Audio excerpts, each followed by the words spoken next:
Terimalah pujian penyembahan kami dari lubuk hati kami terdalam dengan setulus-tulusnya Tuhan.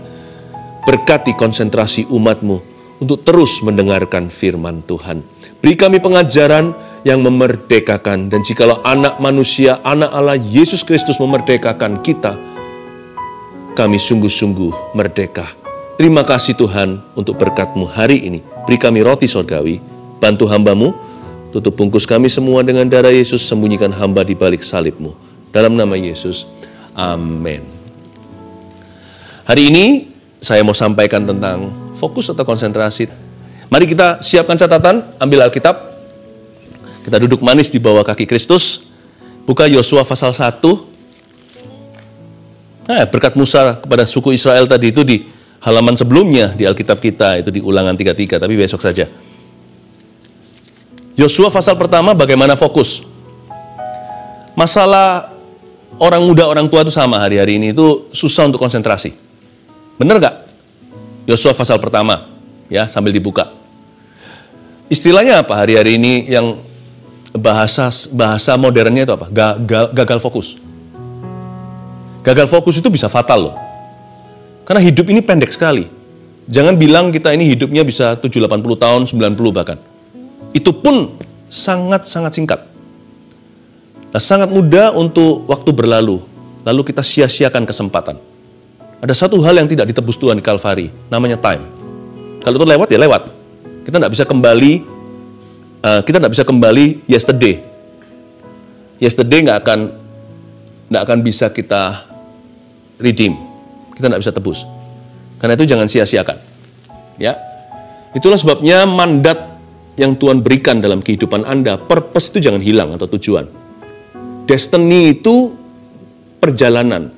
Jangan sampai kita tersesat, keluar dari rancangan Allah, gara-gara nggak bisa konsentrasi, banyak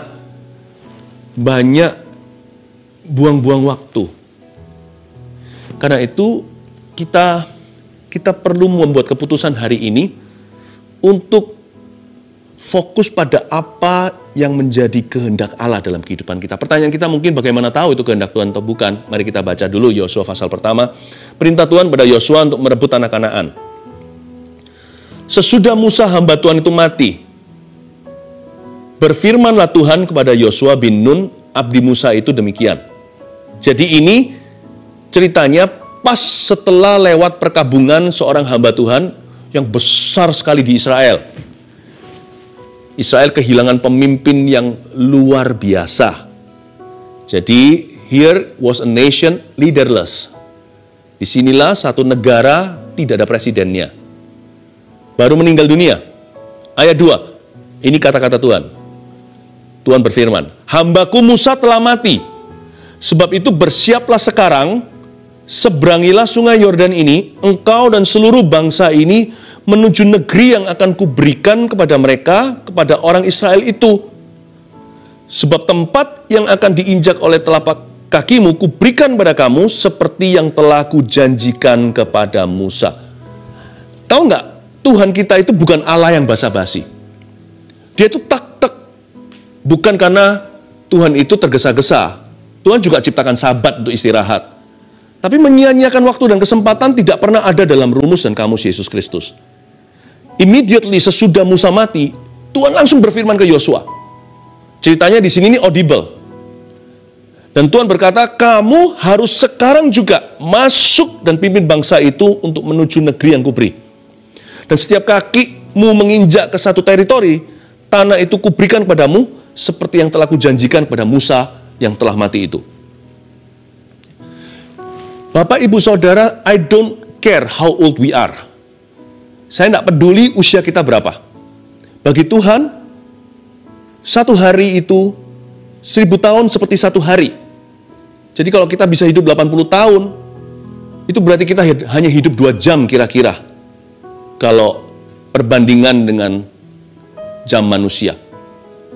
Jangan pernah jadi manusia yang hidup sia-sia. Dan Tuhan, unik sekali di ayat 2, Tuhan berbicara kepada Yosua sesuatu yang dia sudah tahu.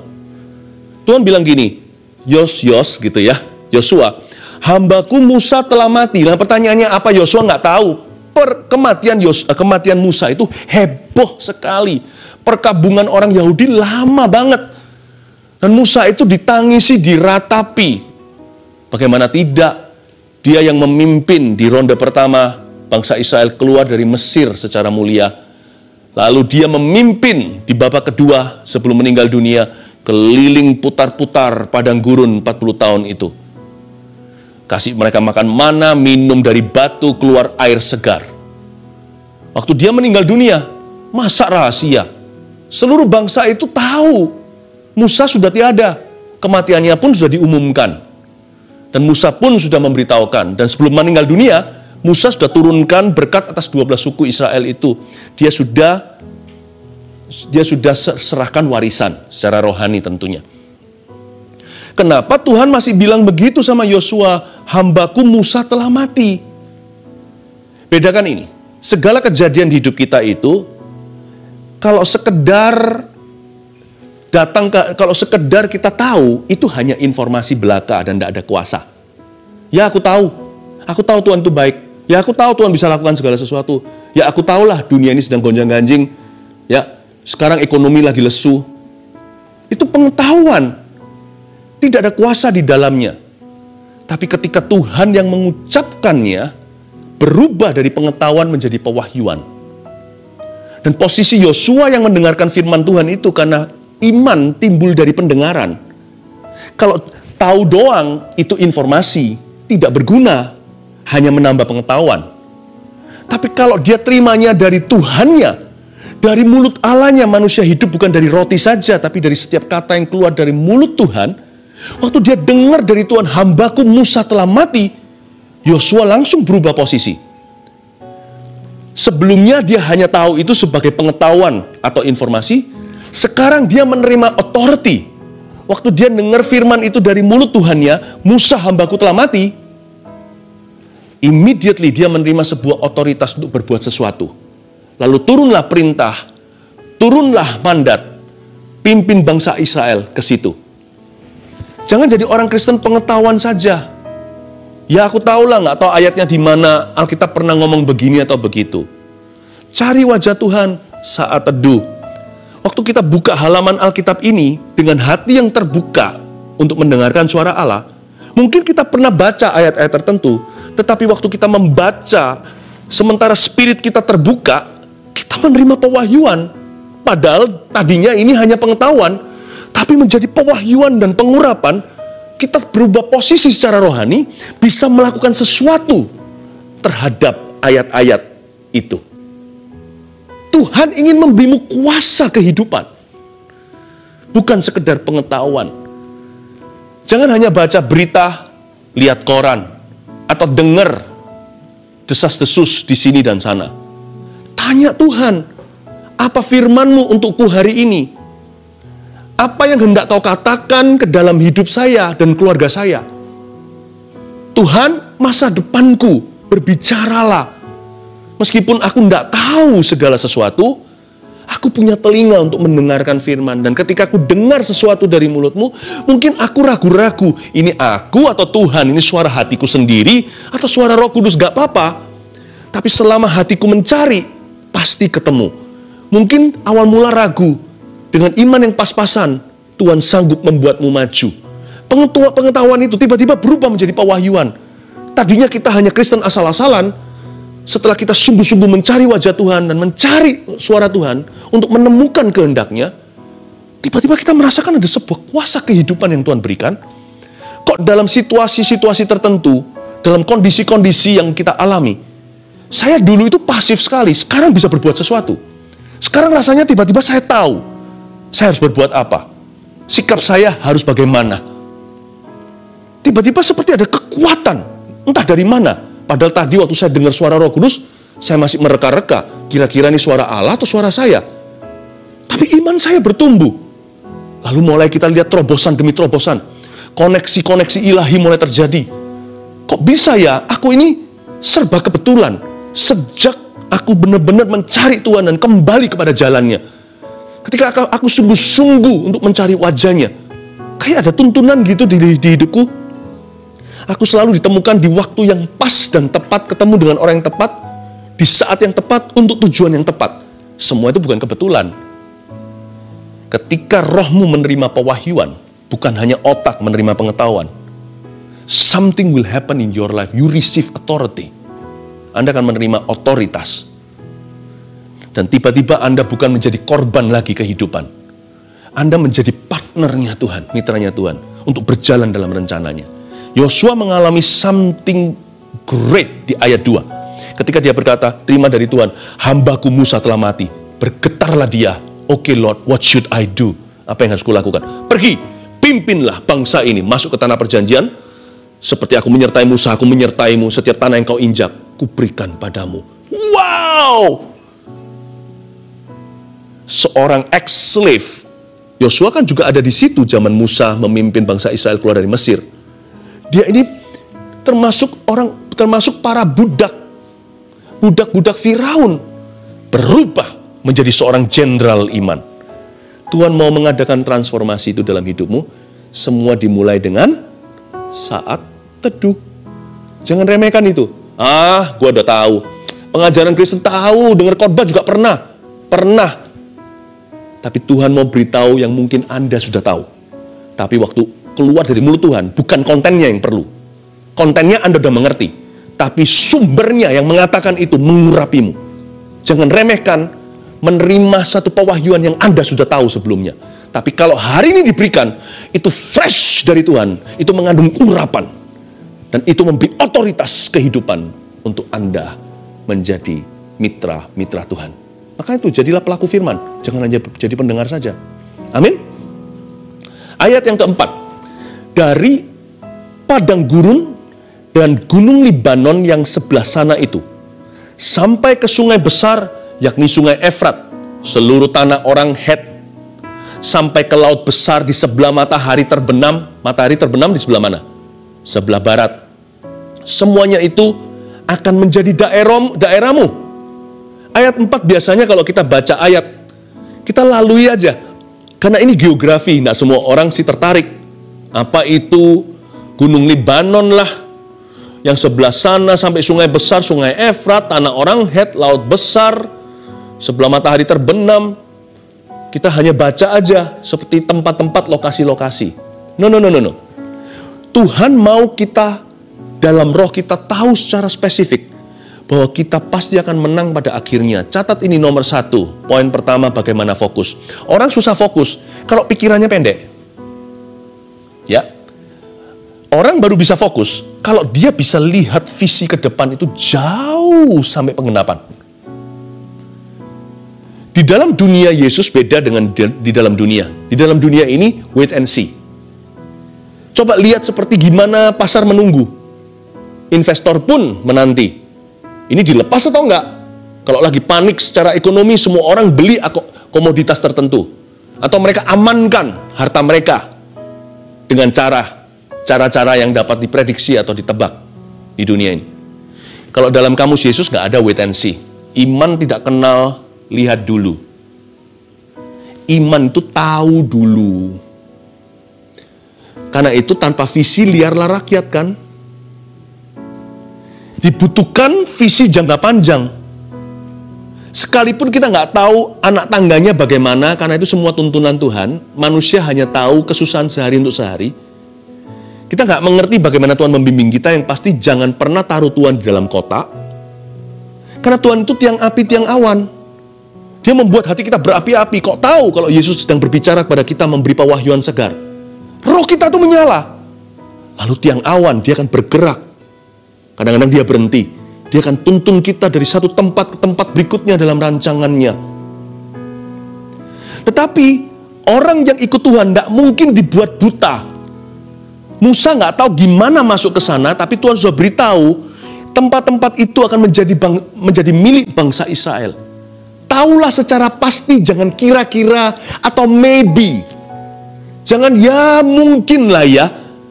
Ketahuilah secara pasti. Yakinlah secara sempurna. Imanmu tidak harus besar, tapi harus utuh. Kalau kita mau bisa fokus dengan perkara-perkara yang Tuhan perintahkan dalam hidup kita, kalau kita mau fokus kepada perkara-perkara yang sesuai dengan rencana Allah dalam diri kita, kita harus tahu secara sengaja bahwa kemenangan Tuhan sudah sediakan. Karena itu tulis poin nomor 1. Tahu kita pasti akan menang. Saya nggak tahu gimana caranya. Dalam doa saya selalu berkata begini, I don't know how, but I know whom I've believed in, and I'm persuaded that He's able to keep that which I've committed unto Him against that day. Terjemahnya kira-kira begini, aku tidak tahu bagaimana, tapi aku tahu kepada siapa aku percaya, dan aku yakin Dia sanggup memelihara dan menggenapi rencananya hingga pada hari H ketika Dia datang kembali atau saat aku mati. How-nya kita tidak ngerti, who-nya kita harus tahu. Kalau kita mau konsentrasi dan fokus pada hal-hal yang benar dalam hidup kita, hal-hal yang berguna, hal-hal yang kekal, hal-hal yang membangun, hal-hal yang akan membawa kita dari kemuliaan kepada kemuliaan yang lebih besar lagi, then close the deal. Tutup, tidak negosiasi lagi. Jangan nego-negoan di dalam hati. Tutup, finalisasi. Tuhan nggak tahu bagaimana, namun aku tahu bahwa dari padang gurun dan gunung Libanon yang sebelah sana itu sampai ke sungai besar, yakni sungai Efrat, seluruh tanah orang Het, sampai ke laut besar di sebelah matahari terbenam, secara rohani, semuanya itu akan menjadi daerahku. Yang ku tahu, kau akan sediakan sesuai firman-Mu, dan kau akan lakukan sesuai dengan janjimu. Ku tahu, ku pasti akan menang nanti. Katakan pada dirimu sendiri, aku tahu ujungku, perjalananku sesuai tuntunan. Aku akan belajar dari kesalahan, namun ujungnya sudah tidak nego lagi. I know I'm more than a conqueror. Aku lebih dari pemenang. Tangkap itu. Aneh ya, kalau sahabat ikut Yesus itu bayar lunas di depan. It is finished katanya, sudah selesai di kayu salib. Yesus tidak berkata gini, lihat dulu kelakuanmu, nanti mungkin aku akan membeli kamu. Enggak begitu, Yesus beli dulu, lalu sempurnakan kita. Hebat enggak? Itulah iman. Beli di depan, lunasi dari awal. Aku tahu aku pasti akan menang. Katakan pada dirimu sendiri, letakkan tangan di dada, beritahu seperti ini. Dalam nama Yesus, aku tahu, aku pasti akan menang. Sekali lagi, dalam nama Yesus, ku tahu, ku pasti akan menang. Katakan amin. Berikutnya, ayat 5. Seorang pun tidak akan dapat bertahan menghadapi engkau seumur hidupmu, kata Tuhan pada Yosua. Seperti aku menyertai Musa, demikianlah aku akan menyertai engkau. Aku tidak akan membiarkan engkau dan tidak akan meninggalkan engkau. Ayat 6. Kuatkan dan teguhkanlah hatimu, sebab engkaulah yang akan memimpin bangsa ini memiliki negeri yang kujanjikan dengan bersumpah kepada nenek moyang mereka untuk diberikan kepada mereka. Baca ayat 6 sekali lagi. Kuatkan dan teguhkanlah hatimu, sebab engkaulah yang akan menuntun bangsa ini memiliki negeri yang kujanjikan dengan bersumpah kepada nenek moyang mereka. Ulang lagi ayat 6 sampai menjadi rema. Kuatkan dan teguhkanlah hatimu. Titik. Berhenti di situ. Poin nomor 2, bagaimana fokus? Taruh hati dan pikiran. Tuhan bilang, kuatkan dan teguhkanlah hatimu, dalam bahasa Inggrisnya be determined. Be determined itu seperti kalau sudah ada goal itu, saya nggak bisa dibengkokkan, tidak bisa dibelok-belokkan. Saya tidak bisa diajak relax, ayo duduk sini ngopi sebentar. Saya kalau sudah ada maunya, saya kejar itu. Itulah sebabnya poin kedua, agar bagaimana kita bisa fokus dengan apa yang Tuhan katakan menjadi milik kita atau janji Allah dalam diri kita. Entah itu keberhasilan dalam dunia kerja, atau pernikahan yang bahagia, atau anak-anak yang takut akan Tuhan, atau studi mereka. Sebagai orang tua yang memperjuangkan, dan bagi anak muda mungkin masa depan Anda, ya kan? Mimpi Anda, cita-cita kalian, sekolah nanti bagaimana, mau ngambil apa, kepingin sekolah dalam negeri, luar kota atau luar negeri, whatever it is that has become your dream, apapun yang menjadi mimpimu hari ini, taruhlah hati dan pikiran di sana. Tulis itu, poin nomor 2, taruhlah hati dan pikiran. Put your head in the game. Put your head in the game. Gak ada yang otomatis. Saya pernah sekali diajak bicara dengan seseorang, berkata, "Pastor, doakan ya supaya saya dapat kerjaan yang gampang gitu loh. Saya gak perlu cek, gak perlu, saya cuman taruh uang aja, uangnya terus bekerja untuk saya," katanya. Ada nggak ya yang bisa saya taruh gitu aja, pokoknya doakan aja, Tuhan buka jalan. Saya bilang, apakah Anda berdoa gini karena malas? Ya, nggak ada rezeki atau berkat yang datang tanpa Anda juga mau rela bayar harga. Meskipun nanti ketika harga yang Anda bayar itu nggak seberapa dengan berkat yang diterima, kita bisa berkata, Tuhan Maha Kuasa. Iyalah, kalau kita punya celengan, kita pecahkan.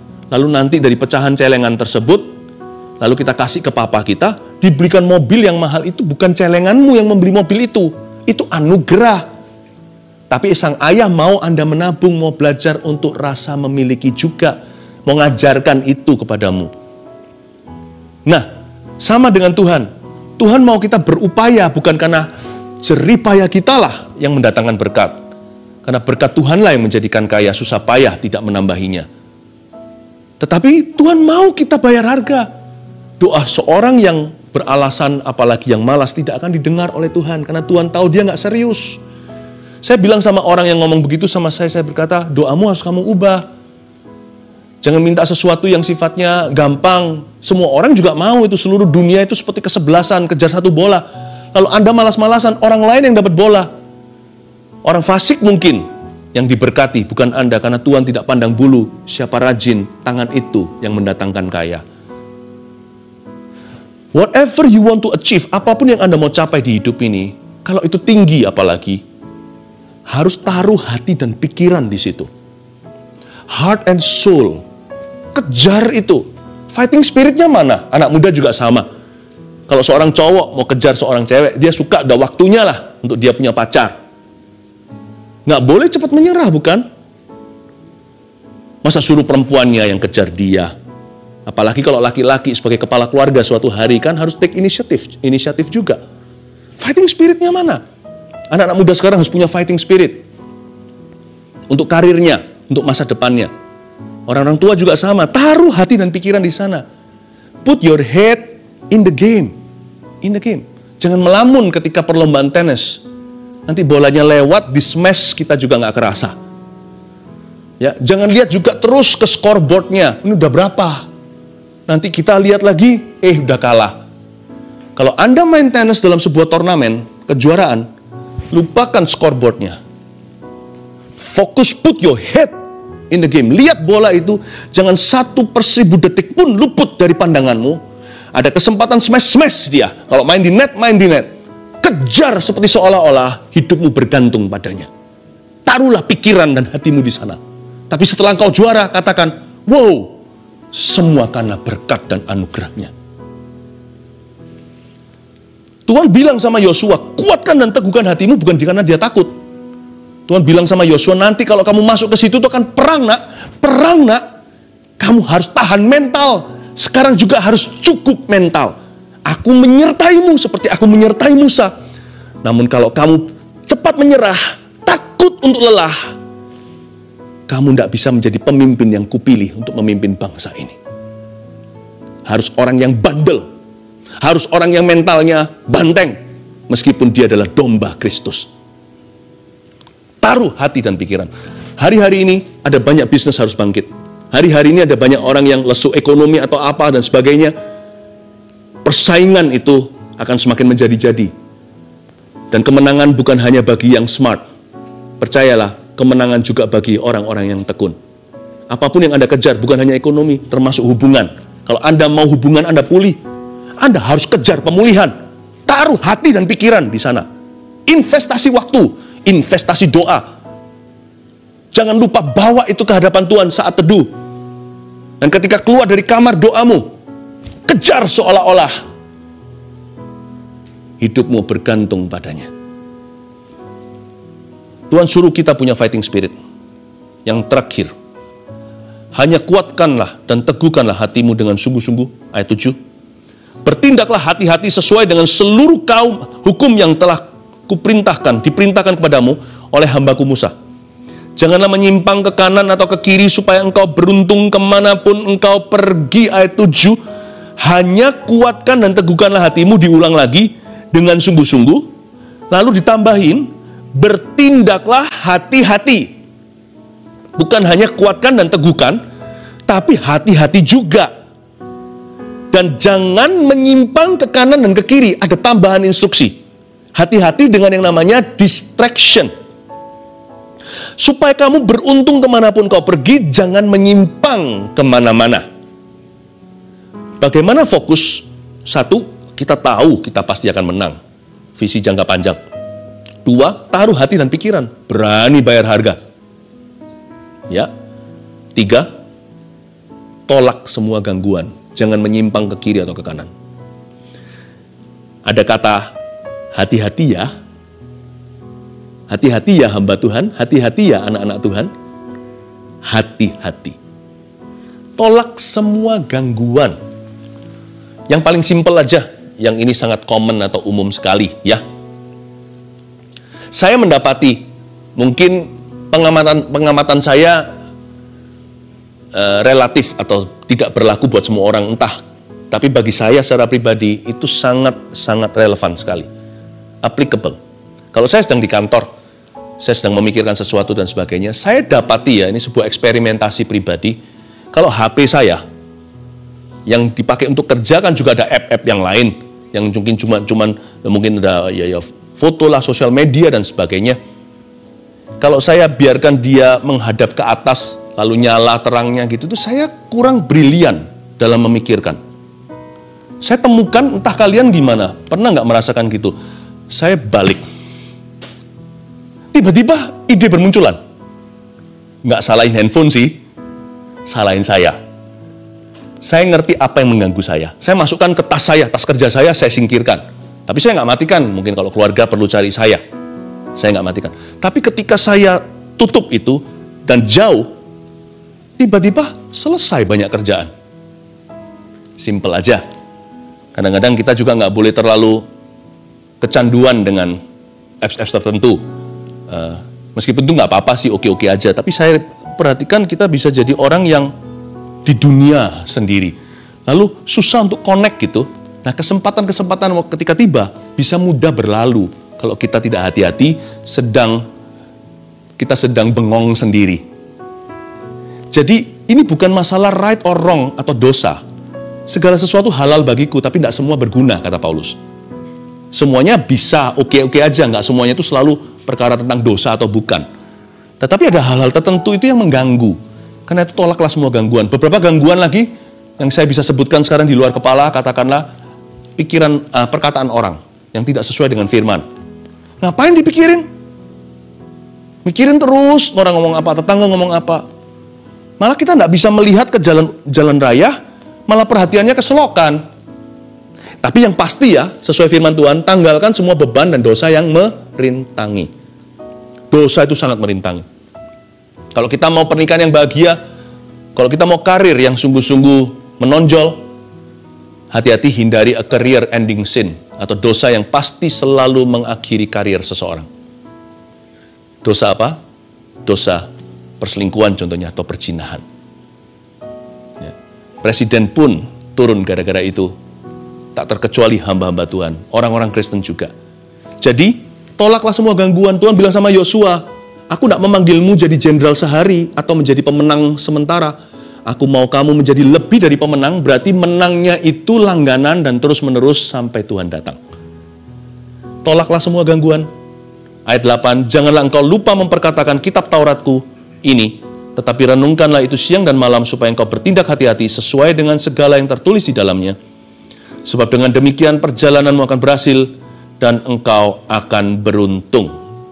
Ya, sumber pewahyuan dan otoritas kita seperti ayat pertama, kedua yang saya sebutkan tadi. Ketika sebuah informasi, tapi kalau munculnya dari mulut Tuhan menjadi pewahyuan dan sehingga kita menerima authority atau otoritas kehidupan untuk melakukan sesuatu bersama dengan Tuhan, sumber otoritas dan pewahyuan itu tiada lain adalah Alkitab dan Roh Kudus. Jangan jauhin kalau Anda mau beruntung. The Bible and the Holy Spirit. Udah itu aja. Itu yang membuat kita fokus. Kalau kita nggak tahu gimana konsentrasi, baca ini. Ini akan mengembalikan Anda ke jalan raya. Ke jalan-jalan Tuhan. Kalau Anda susah untuk fokus hari ini, minta dijamah oleh Roh Kudus. Minta Roh Kudus tuntun, sebab Dia menuntunmu selalu ke jalan yang benar. Amin. Jangan lupa memperkatakan kitab Taurat ini. Jangan lupa merenungkan firman Tuhan siang dan malam. 1, 2, 3, bagaimana fokus? Tahu kita pasti akan menang. 2, taruh hati dan pikiran. 3, tolak semua gangguan. May God bless you.